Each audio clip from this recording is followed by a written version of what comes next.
জানাজার নামাজের পর মুনাজাত জায়েজ আছে কি? আমার দৃষ্টিতে যেখানে জানাজার পর দোয়া হয় করবেন, যেখানে হয় না চুপ থাকবেন, ফেতনার দরকার নাই। যখন তোমরা মাইয়েতের জানাজার নামাজ পড়বে তখন তোমরা খালেস ভাবে তার জন্য দোয়া করবে। এই জন্য আমরা মাইয়েতের জন্য স্পেশাল দোয়া করি। এই জন্য সুন্নিরা নামাজ জানাজার আগেও দোয়া মানে, জানাজার নামাজ পড়া দাফনের আগেও দোয়া মানে, আবার দাফন করার পরও দোয়া মানে। জানাজার নামাজের পর দোয়া করা কি জায়েজ না বিদআত? নিঃসন্দেহে জানাজার পরে দোয়া করা জায়েজ এবং মুস্তাহাব। আমি সহজে বলতে চাই যে ডক্টর এনায়েতুল্লাহ আব্বাসী অচিরেই দেখবেন বাংলাদেশের যত বাতিল ফেরকা আছে সমস্ত বাতিল ফেরকার ইমাম সেজে যাবে সে। এলেম তো ছিল, এলেম ছিল, কিন্তু এলেমের নূর অন্তর থেকে মনে হয় যে বের হয়ে গেছে। নাহমাদুহু ওয়া নুসাল্লি আলা রাসূলিহিল কারীম, আম্মা বাদ, ফাকাদ ক্বালা নবী সাল্লাল্লাহু আলাইহি ওয়াসাল্লাম ইযা ফাতাকাল হায়াউ ফাফআল মা শিতা। আমার আজকের এই ভিডিওটি যারাই দেখতে পাচ্ছেন দেশ বিদেশ থেকে, আশা করি গুরুত্ব সহকারে এই কথাগুলো শুনবেন এবং সবসময় এই কথাগুলোর প্রয়োজন হবে। আমি একটা হাদিস পড়ছি, নবীজি বলেন, লজ্জা শরম হায়া যদি না থাকে যা খুশি তাই তুমি করতে পারবা।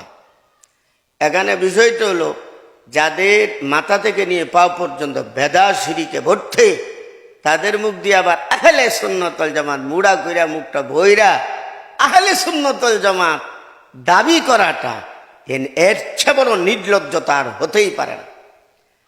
বিষয়টি হলো জানাজার পরে হাত উঠাইয়া দোয়া করা প্রসঙ্গে এটা বেদাত, কোনোভাবেই এটা সুন্নত না।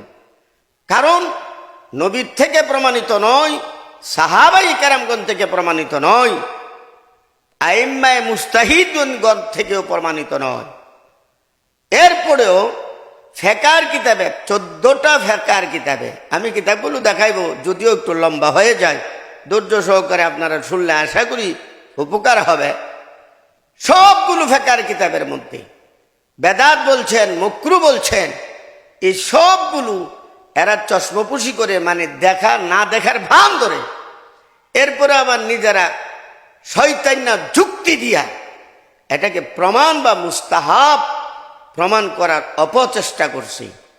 আমি সহজে বলতে চাই যে ডক্টর এনায়েতুল্লাহ আব্বাসী অচিরেই দেখবেন বাংলাদেশের যত বাতিল ফেরকা আছে সমস্ত বাতিল ফেরকার ইমাম সেজে যাবে সে।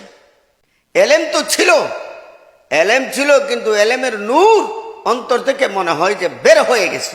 এখানে একটা কথা বুঝেন, কেহ যদি শুরু থেকে নিয়ে শেষ পর্যন্ত, 1 থেকে নিয়ে কামেল পর্যন্ত আলিয়াতে লেখাপড়া করে, শুধু আলিয়া, মক্তবে বা নুরানি মাদ্রাসায় অথবা কওমি থেকে কোনো কোরআন শরীফ বিশুদ্ধ করে নাই, তো শুধু আলিয়াতে শুরু থেকে শেষ পর্যন্ত পড়ার পর একজন কামেল পাশ করার পর সে অর্থ করবে দূরের কথা, দেখা দেখা শুদ্ধভাবে কোরআনই তেলাওয়াত করতে পারবে না। তুই এরা কোরআন হাদিসের ফেকার কিতাব বুঝবে না, কিচ্ছু বুঝবে না। আপনারা জানেন না, এই কয়েক বছর আগে মেট্রিক পরীক্ষা ফেল করছে, এরপর আলিয়াত গিয়া দাখিল পরীক্ষা দিয়ে পাস করে আলাইছে।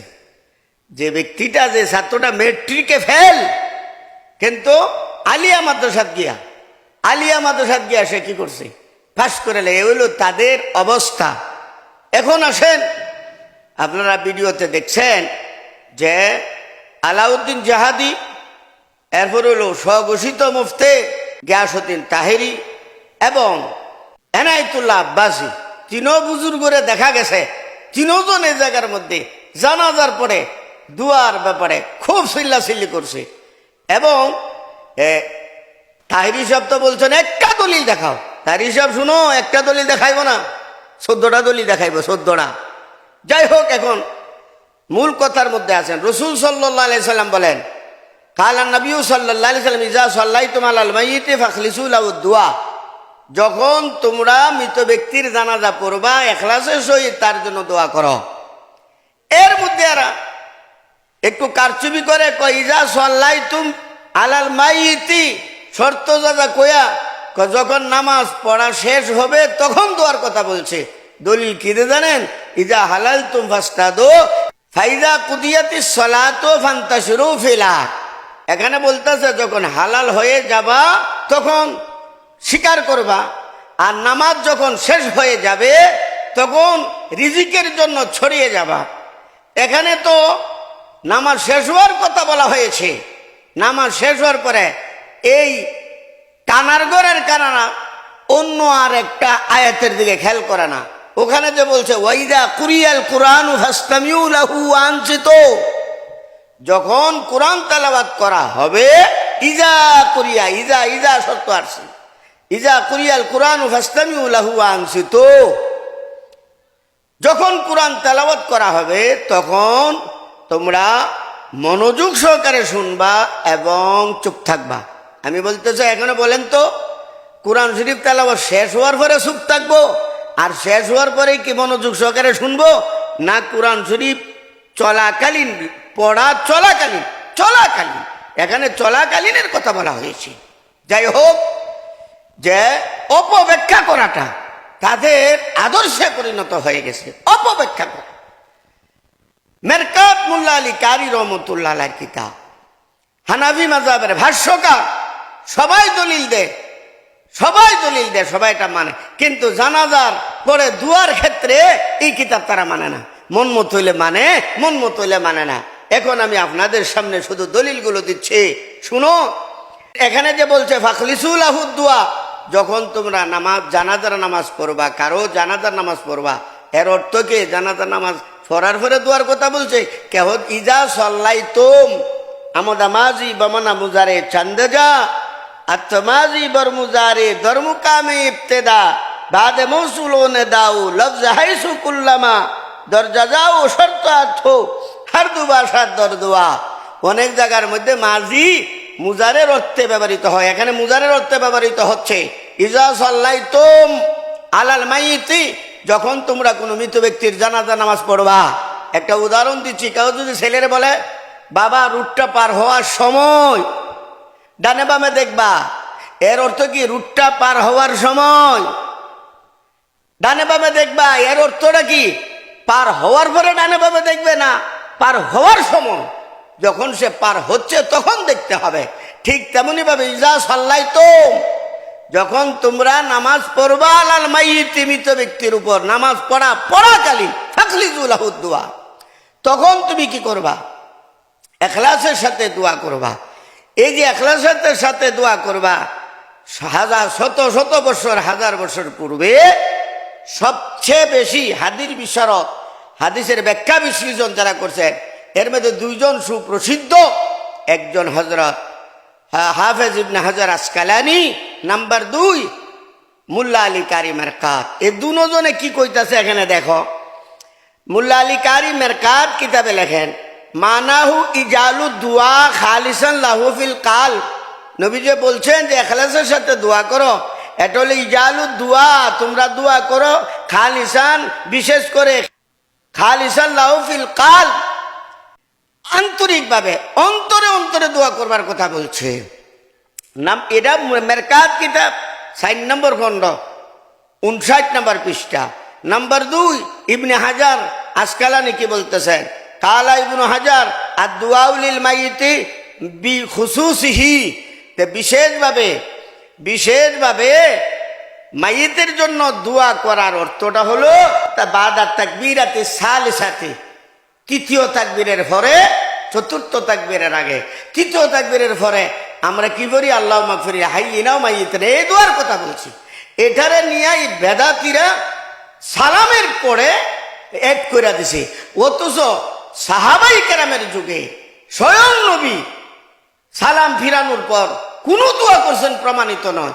তাহরিফ করে, অপব্যাখ্যা করে বেদাতীরা সমাজের মধ্যে একটা দ্বন্দ্ব সৃষ্টি করতেছে। আবার বড় গলায় বলে আহলে সুন্নাত ওয়াল জামাত, মাথার থেকে নিয়ে পাও পর্যন্ত বেদাত শিরকে ভরা, আর বলে আহলে সুন্নাত ওয়াল জামাত। এখন দলিল দেখো, ওয়ান আবি বকর ইবনে হামিদিন আদ-দুআউ বাদা সালাতিল জানাজাতে মাকরুহ, জানাজার নামাজের সাথে সাথে হাত উঠায় দোয়া করা মাকরুহ। আগে বলেন ওয়ালা ইয়াকুমুর রাজুলু বিদ-দুআই বাদা সালাতিল জানাজা লিআন্নাহু ইয়াশবাউ জিয়াদাতা ফি সালাতিল জানাজা, যেহেতু এটা মেরকাত, এটা রাখো মেরকাত কিতাব। এ হলো কুনিয়া, এটা হলো কুনিয়া কিতাব। এই কুনিয়া কিতাব মার্কেট অবশ্য নাই, এরপরও আমি নেটের থেকে এই কিতাবটি নামাইতে বাধ্য হয়েছি, যেহেতু কোনো পাই না কিতাব, মার্কেটও পাই না, কোনো মাদ্রাসাতেও পাই না। এ কুনিয়া এমন করে আল কুনিয়াতুল মুনিয়াতুল তাতমিবিল গুনিয়া। এই কিতাবটে অনেকে বলে দুর্বল, এমন কোনো ফতোয়ার কিতাব নাই যে কোনো আর হাওলা নাই।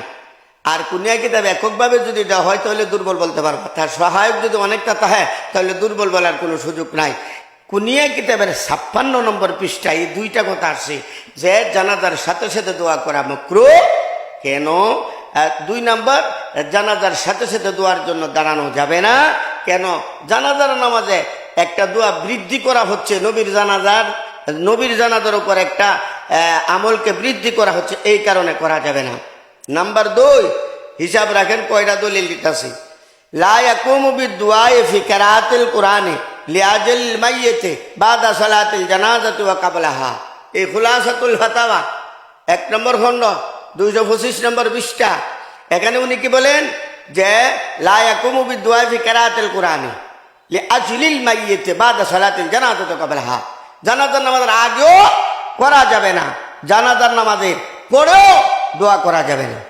আগেও করা যাবে না, পরেও করা যাবে না। আগে তো মানে হুদা ফরে করতে, এখন কিন্তু মুসল্লিরা আসতে দেরি হইল, জানাজার যে খাটটা আছে খাড়ার চতুর্দিকে দাঁড়ায় আর মিলাদ ফেরা দোয়া আরম্ভ করে দেয়।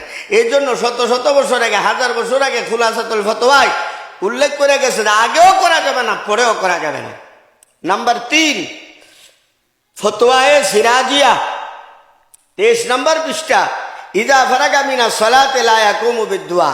নামাজ থেকে অবসর হইয়া কোনো প্রকারে দোয়া করা যাবে না। সিরাজিয়া 23 পৃষ্ঠা।